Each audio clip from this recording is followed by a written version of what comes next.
फूलल फूलल फूलावाना फूट जाइतो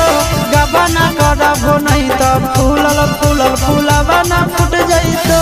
राजा जोगल जबनिया नहीं हरा में लुट जाइतो राजा जोगल जबनिया नहीं हरा में लुट जाइतो कि गबना करबो नहीं तो फूलल फूलल फूलावाना फूट जाइतो गबना करबो नहीं तो फूलल फूलल फूलावाना फूट जाइतो ए राजा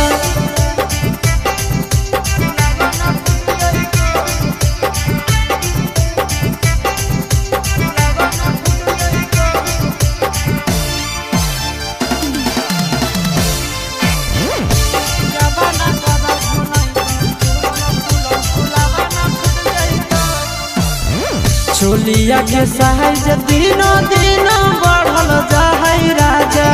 चढ़ल जवानी के पानी झरल जाहै राजा चोलिया के साइज दिनों दिनों बढ़ल जाहै राजा चढ़ल जवानी के पानी झरल जाहै राजा कि तोहरा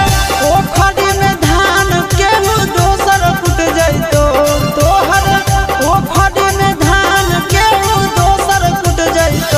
गबना करबो नहीं तो फूलल फूलल फूलावाना फूट जाइतो गबना करबो नहीं तो फूलल फूलल फूलावाना फूट जाइतो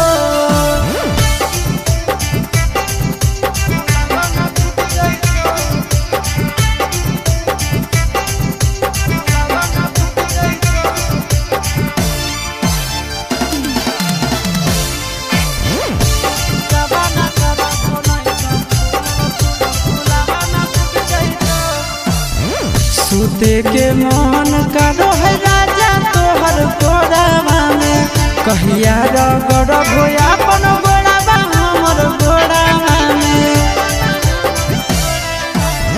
सूते के मन राजा करो है तोहर गोड़ावा में कहिया रगड़बो अपन गोड़ावा हमर गोड़ावा में महाजा नंदन आशिष चिंटू राजा लुट जाइतो